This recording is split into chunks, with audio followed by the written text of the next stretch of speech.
Hi all, this is a part of my coursework to deliver a presentation on the subject ITech 7407 Real-Time Analytics, and the topic for today's presentation is Big Data Privacy. And we are the team group of four, and I'm Tarun Jesingani, and my team members are Manik Shrestha, Tanya Verma, and Anirudh Reddy. Without getting any further ado, let's get started. So, as we all know, many organizations have been using big data in undertaking all their business activities. They have been using big data analytic tools to analyze and get insights so that they could collect the data in regards to the customers. Privacy is an important and sensitive issue for these organizations when they are dealing with big data. So basically, all the companies, whenever we go for shopping in any kind of retail stores, they use our data. They use the big data analytic tools to analyze and what kind of products we are buying, our buying patterns, how frequently we are coming in the store, basically all the things. Big data is offered Big data has offered challenges to the businesses as data can always be compromised easily.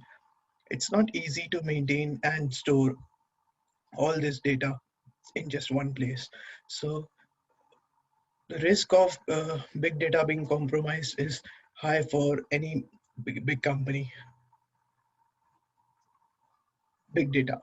Many businesses depend on big data to understand their customers' buying pattern, how frequently they are coming in the store, types of products they are buying, and they are able to know how to serve them better. Whenever we go to any kind of grocery store, take an example of Coles, we can see each weeks there are some kinds of specials going on. So they analyze all the data and check what are the customers' favorite products, and they just keep on specials, 30% off, 40% off, or on half price. An organization uses big data to make smart decisions based on the information they get from analysis. You never know what your favorite product might be on special in Coles or Woolworths. So these are some kind of examples the organization uses. Data in businesses is stored on premises, which is in form of direct attached storage or network attached storage. So in network attached storage, uh, all the data is stored in a common point which is accessible throughout the whole network. And in direct attached cloud, also direct attached storage, the data is stored in the kinds of hard drives, Blu-ray disc, or any kind of CDs or pen drives. Co-locating equipments, they are the equipments which are kind of an open data center for all the companies, where any organization can go and store the data. Public cloud, so small or medium-sized companies can use public cloud as they can't afford their own private cloud. Private cloud, companies who do not risk to who do not risk to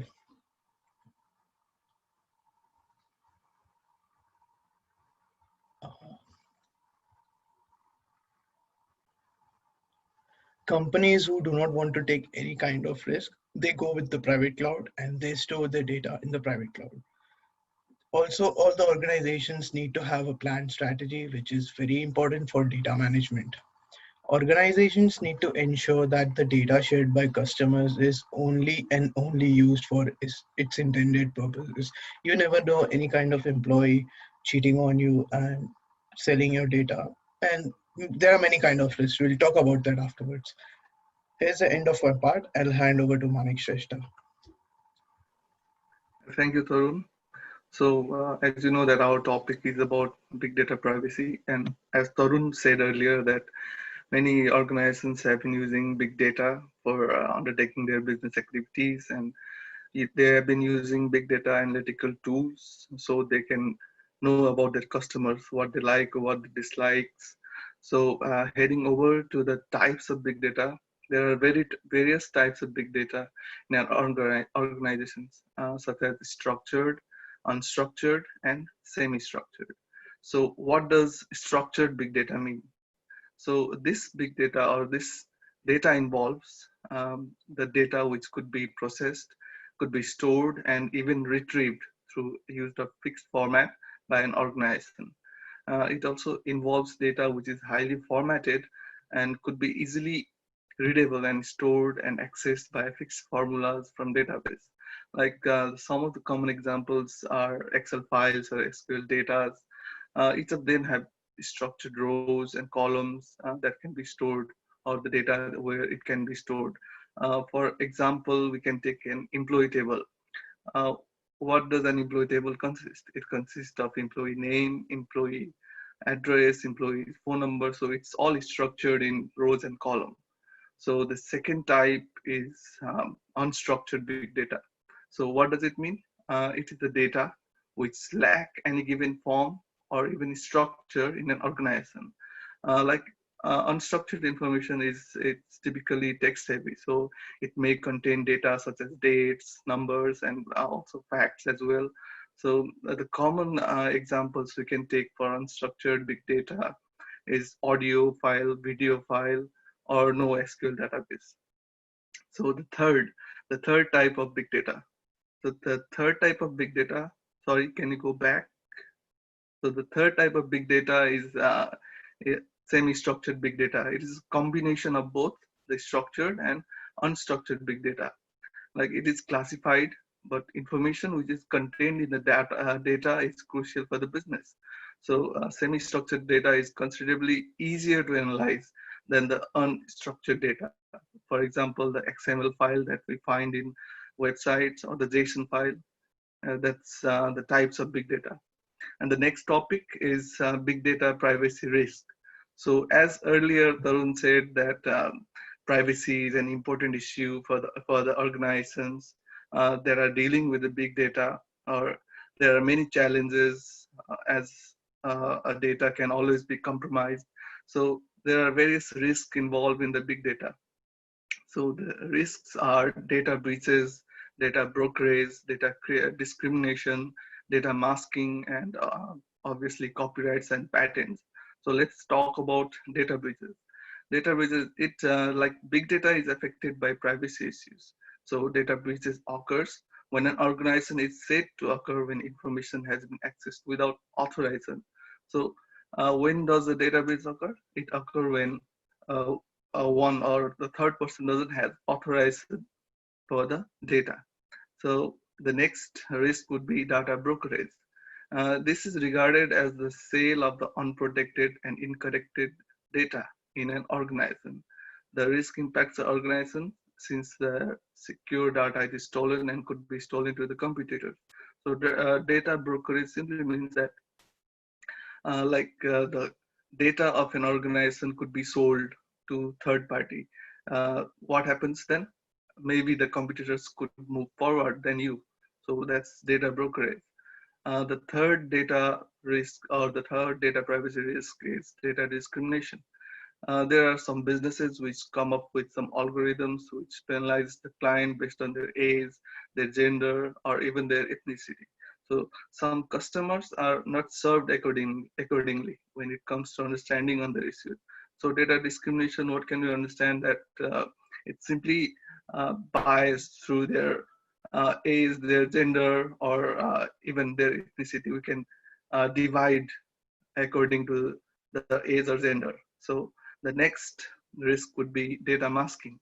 So it occurs when an organization does try to protect their confidential data from the attackers, for example, hackers or cyber criminals, or this could also be called as data masking. So the next topic is copyright and patents. This is impacting through extracting patents of data which the business has.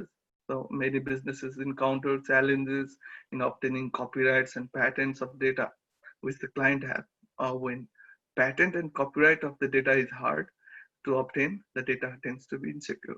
So these are the privacy risks that we have talked. So I will be forwarding this to Tanya Verma for more information about the data privacy risk. Thank you. I will be discussing the ways of getting data privacy, which involves five steps, which is The first one would be securing data storage. So organizations majorly find it difficult to store the data, which has to be managed, um, by the trusted applications. So these application helps the organization to monitor and detect the unauthorized operations. The second one is securing non-relational data. Unstructured data and non-relational data is actually same. So unstructured data is like as Manik told, which is like images, videos, etc. Since there are issues related to the unstructured data, and the big data privacy is actually in risk just because of the unstructured data. So the organization, this is the need of the organization to secure the data by giving no SQL deployment. The third one is ensuring endpoint security. Ensuring endpoint security means the organization shares the data from one department to the another department, which increases the risk of the data getting out of the organization. So the organization should carry out regular testing within the organization, so that the data doesn't go out of the organization, and it remains secure. The fourth point is preventing inside threats. So inside threats would be, if I would be more precise, I would be saying inside threats are the employees who um, who who take the data from the organization and sells it outside. So there are employees who actually like cyber criminals who are actually who actually works in the cyber department, and they take out the data and pass it on to the another organizations. And having said that, it is very illegal, but yeah, they do so. So the fifth point is analyze and monitor. So the big data requires various tools in order to prevent the data. So yeah, they have to give the reports on how the data is working. Next slide, please. So the next slide would be big data privacy tools. So these are some tools which helps to lower down the risk of the privacy. So the first point is cloud computing. Cloud computing is an important feature, and it is also is an important tool if it works with the big data privacy. The second is user-friendly design. It is very important to have a user-friendly design for the employees to get involved in it. Otherwise, it will be very difficult to it will be very difficult for the employees to learn the design. It will take more time, and it will be very bad to use it. And also should also not require very much understanding. Yeah. So the third point is automation. Automation is that the security should be automated and should not be manually handled. As when the security is manually handled, it is more comprised. It is more likely to get risk. So every security issue should be handled automated.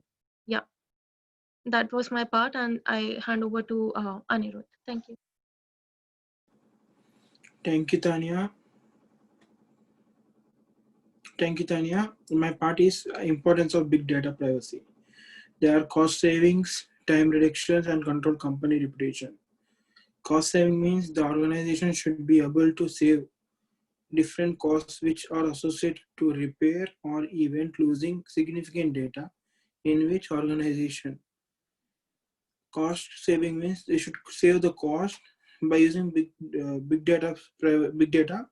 We can save the money, save cost due for which we cost associated to repairing or even losing the data. And second point is time reduction. Time reduction, organization needs to able to reduce time wastage by analyzing their data in order to identify issues which are not provided by secure measures, means which are not produced by other types of privacies. And control company reputations. Organizations that have implemented big data privacy features with maintaining the reputation. By using big data privacy, we can control the company reputation. By having the data in control, we can maintain the data very correctly. And the next slide is about the conclusion. Big data privacy is significant, and when implemented in an organization, ensures the information is secured and saved. An organization are using big data to analyze and get insight of their customers or clients' experience and their how to serve them. And some of the common big data privacy risks encountered by organizations are due to breaches, data blockage, data discriminations, and data mining and copyrights and patents. There are different types of data in an organization, such as structured, unstructured, and semi-structured data types. There are different ways of mitigating the big data privacies, such as securing the data storage, securing non-relevant data, ensuring the endpoint security, and prevention of the inside trends, and analyze them and monitoring them. Big data privacy has provided many benefits to an organization using big data, such as cost savings, time reduction, and control of the reputation of the organization. And next slide is reference.